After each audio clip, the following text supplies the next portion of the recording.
The purpose of this video is to explain to people that have had a total loss how we can affect the claim in a positive way. What's the difference we can make? Certainly, you would think that when your house has been totally damaged, that the insurance company should just stroke you a check for the policy limits. And we feel that way too. You should not need our services. That's plain and simple. If things were fair, the insurance company should pay you in full for your policy limits.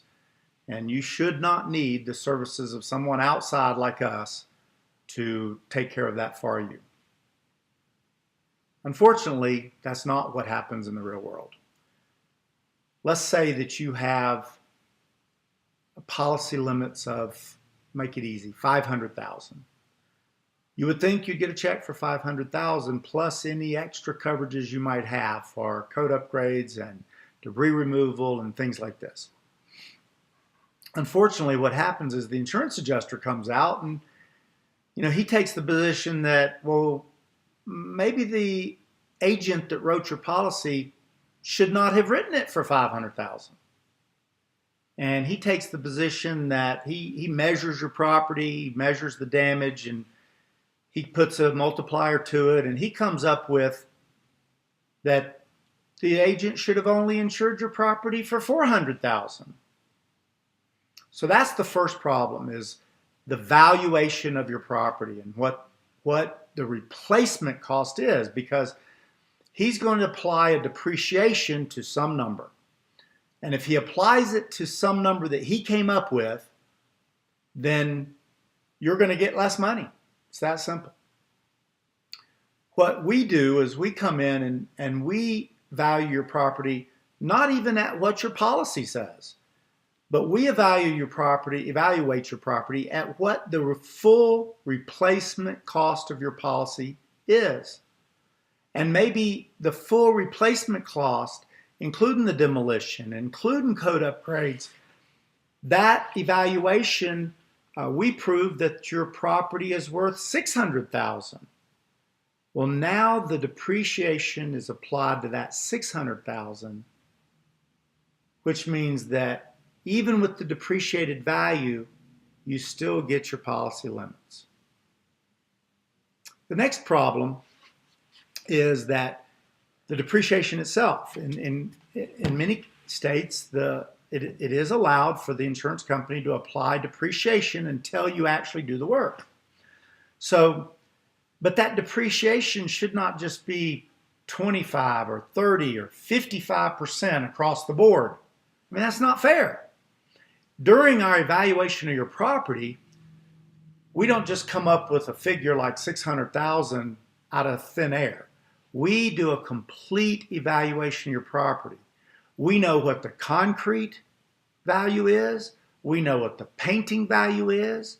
We know what the roofing, the drywall, the floor coverings, the baseboards, the windows, etc., etc.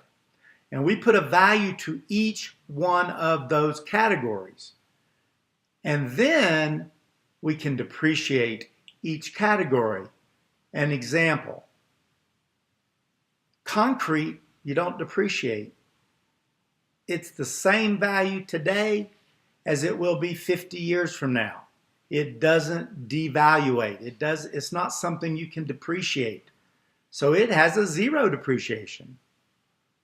Painting, well, you might figure that you have to paint your house every 5 to 8 years on the exterior, for example. So if it's been 4 years since you painted, well, maybe that painting figure, you would depreciate 30, 40, 50%. But the end result is that the depreciation is less when we force the insurance company to do it the right way and use the right values. The next item is regarding your personal property. Well, in a total loss, your personal property, you have the same issues as you do in the building. First, you have to evaluate it properly. Then you can't miss any items. You got to remember every single thing in your house. Well, we've been doing this business for over 50 years. So we have clients that have homes just like your home. And we've spent hours upon hours upon hours working on those inventory lists, the personal property inventories. And so we can pull from our past and come up with an example of a home similar to yours. And then you can review those documents, changing things that you need to, deleting, adding, but it makes the process much more accurate and much simpler so that you can properly do a complete inventory of your property, and your personal property will be handled properly. And then we, of course, make sure that the insurance adjuster only uses the depreciation values that he should use, not some arbitrary 50% rule.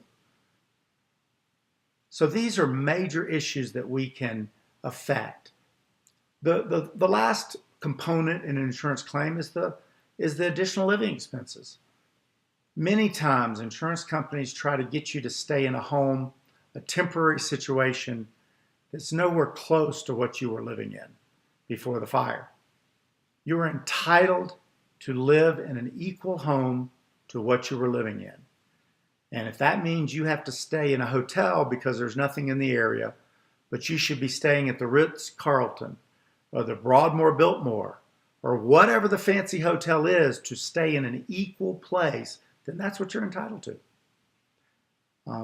But many times there is a home out there that's similar to the home you were living in, but it might not cost $2,500 a month. It might cost $10,000 a month. Well, you know what? Whatever it is, it is. We don't put a value just arbitrarily. We go and find a home and help you find a home that will be acceptable, that is within the guidelines that the insurance company must follow. And that is what you're entitled to. So there are guidelines. And very typically on a full total loss, your house has been burned to the ground, you should receive somewhere in the neighborhood of 125% of the actual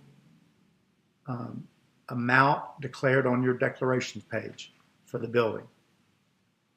Your policy limits on the building, there are other extra coverages that by the time you put it all together, it's somewhere in that 125% range. You should for sure receive 100% of your personal property loss, and you should receive more than likely 100% of what's covered for your additional living expenses. So, set up a no obligation consultation with one of our loss solution specialists, and we'll go over your particular issues on your particular claim and make sure that you get everything that you're entitled to.